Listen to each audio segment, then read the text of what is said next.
بسم اللہ الرحمن الرحیم۔ پچھلے تقریباً 3 سالوں سے یہ معمول رہا ہے کہ فجر کی نماز میں قرآن کریم کے آخر کے 5 پارے تلاوت کرتا ہوں۔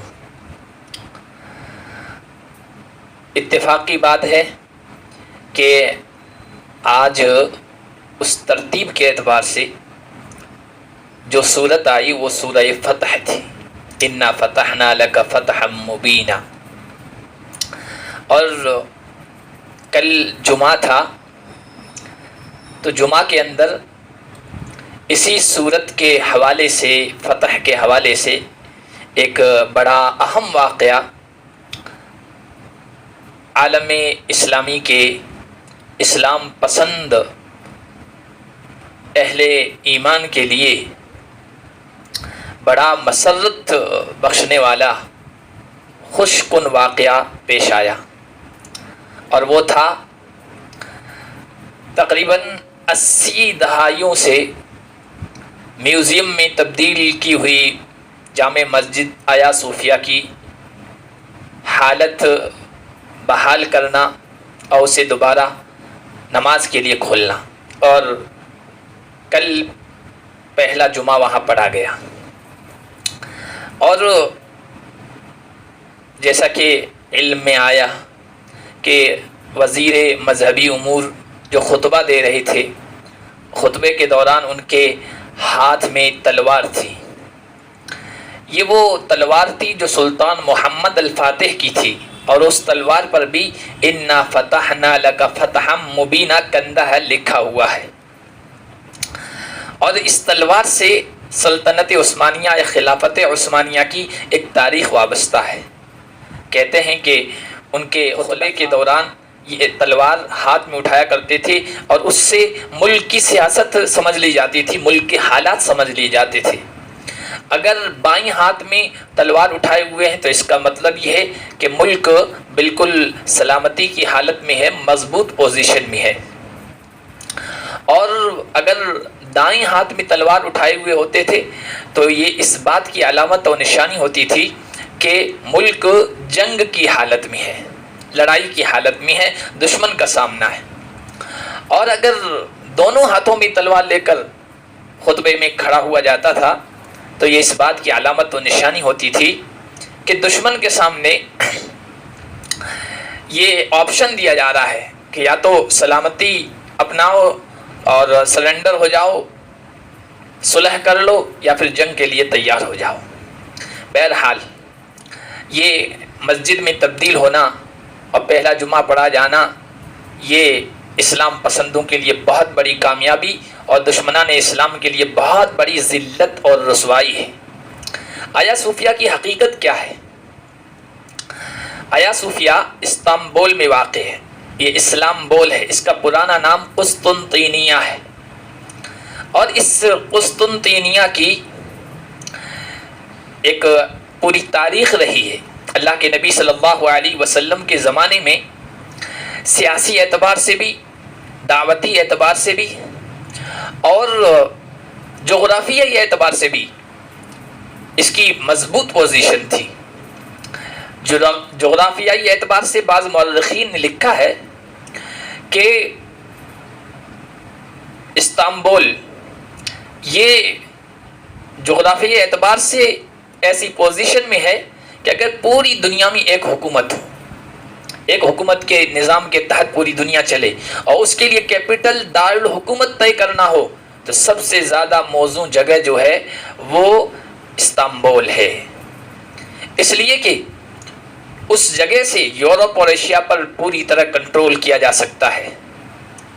سیاسی اعتبار سے اس وقت بھی یہ طاقتور جگہ تھی کہ رومیوں کے جو بڑے، عیسائیوں کے جو بڑے 2 فرقے تھے، ان میں سے ایک فرقے کی روحانی مرکز کے طور پر یہ جانا جاتا تھا، پہچانا جاتا تھا، اور دعوتی اعتبار سے اس اعتبار سے اس کی پوزیشن تھی کہ اگر اس کو فتح کر لیا گیا تو گویا پورے یورپ پر بلکہ پورے عالم پر اسلامی علم اور جھنڈا لہرا دیا گیا۔ اسی وجہ سے اللہ کے نبی صلی اللہ علیہ وسلم کی وہ حدیث بھی سامنے آئی جس میں حضور نے فرمایا کہ لا تفتحن قسطنطینیہ فلنعم الامیر امیرها ونعم الجیش ذلک الجیش. مسند احمد کی روایت ہے کہ قسطنطینیہ فتح ہوگا، جس لشکر کے ذریعے سے یہ فتح ہوگا وہ کیا بہترین لشکر ہے اور اس کا امیر کیا بہترین امیر ہے. اسی وجہ سے شروع سے فاتحین، خلفاء اور اسلامی کمانڈروں کی یہ تمنا رہی ہے کہ اس بشارت نبوی کے حقدار وہ ٹھہریں اور یہ سعادت ان کو ملے، لیکن نہ مل سکی. یہ سعادت ایک نوجوان 19-20 سال کے نوجوان سلطان محمد الفاتح کے نصیب میں لکھی ہوئی تھی، جنہوں نے اس کو فتح کیا. اور جب اس کی طرف وہ بڑے ہیں تو تقریباً 1.5 مہینے تک اس کا محاصرہ کیا. اس وقت جو بادشاہ تھا اس کا نام غالباً قسطنطین ہی تھا. اس سے بات چیت کی، لیکن اس نے زیادہ توجہ نہیں دی، کہا کہ یہ نوجوان ہے، بچہ ہے، دھمکیاں دی، یہ کیا کر لے گا. لیکن جب وہ نہیں مانا تو سلطان محمد الفاتح نے اپنے لشکر اتار دیے اور اس شہر کو فتح کیا.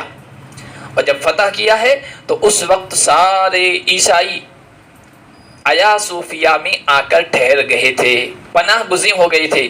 سلطان محمد الفاتح نے سب کو اطمینان دلایا، جس کو جو یہاں رہنا ہے وہ یہاں رہے، جس کو چلے جانا ہے وہ چلا جائے، جو یہاں رہے گا ہم اس سے کوئی تعرض نہیں کریں گے، اسے پریشان نہیں کریں گے، اسے اپنے مذہب کے مطابق زندگی گزارنے کی پوری آزادی رہے گی. لیکن آیا صوفیہ کو انہوں نے خرید کر پھر مسجد کے لیے وقف کر دیا. یہ پوری تاریخ ہے اور اس کے دستاویز بھی سامنے آ گئے. اس کو مسجد میں کیوں تبدیل کیا؟ اس کی وجہ یہ تھی کہ اگر اس کو ایسے ہی چھوڑ دیا جاتا، ان کے حوالے کر دیا جاتا، تو وہ اس پورے خطے میں دوبارہ اسلامی دعوت کی راہ میں رکاوٹ بن کے کھڑے ہو جاتے. اور پھر یہ کہ انہوں نے یہ تصور دے رکھا تھا عوام میں کہ یہ ناقابل شکست ہے، ناقابل تسخیر ہے، اس کو ایسی روحانی طاقت و قوت حاصل ہے کہ کوئی اسے شکست نہیں دے سکتا، اسے جیت نہیں سکتا. سلطان محمد نے جیت کر اور پھر اس پورے چرچ کو اور سیاسی اور روحانی مرکز کو مسجد میں تبدیل کر کے ان کے اس تصور کا خاتمہ کر دیا. اگر چرچوں کو مسجد میں تبدیل کرنے پر اعتراض ہے تو بھائی صرف ایک چرچ کو کیوں تبدیل کیا؟ وہاں تقریباً 450 چرچ تھے، ان کو کیوں نہیں تبدیل کیا؟ بہرحال آج پورا یورپ چیخ رہا ہے، اور چیخ اس وجہ سے رہا ہے کہ وہ تو چاہتے ہیں کہ مسلمان غلامی کی زندگی میں رہیں، علمی اعتبار سے، فکری اعتبار سے، معاشی اعتبار سے، تجارتی اعتبار سے ان کے غلام بن کے رہیں اور اپنے ماضی سے جڑنا چھوڑ دیں، ماضی سے وابستہ نہ ہو. لیکن یہ قدم ماضی کے خلفاء سے، عظمت والی ماضی سے جڑنے کا ایک عمل ہے، اور اسی وجہ سے وہ پریشان ہیں. کہیں نوجوانوں میں دوبارہ وہ جذبہ بیدار نہ ہو جائے اور کہیں دوبارہ اسلامی بیداری کی لہر نہ آ جائے کہ جس کے سامنے یورپ ٹھہر نہیں سکا تھا، جس بہادری کے سامنے، جس عظمت کے سامنے.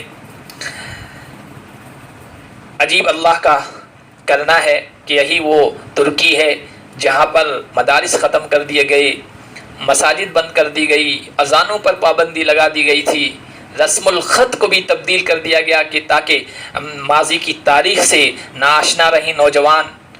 لیکن آج وہاں غلبہ اسلامی ہے اور وہاں اسلام پسند آگے بڑھ رہے ہیں، آگے آ رہے ہیں، اور آج وہاں نعرہ تکبیر کے غلغلے بلند ہو رہے ہیں. اللہ کی کبریائی اور عظمت کے آوازیں بلند ہو رہی ہے. انہوں نے اپنے تاریخ سے اپنے نوجوانوں کو وابستہ کیا. آج ضرورت اس بات کی ہے کہ ہم اپنے ملک میں بھی نوجوانوں کو اپنی تاریخ سے وابستہ کریں، اور یہ جو دشمنوں نے پھیلا رکھا ہے زہر ہمارے مسلم حکمرانوں کے بارے میں، جس کی وجہ سے ہم بھی معذرت خانہ لہجہ اختیار کرتے جاتے ہیں، اس سے نوجوانوں کو نکالیں، اپنے ماضی پر فخر کرنے کی پوزیشن میں ان کو لے آئیں. اس بات کی ضرورت ہے.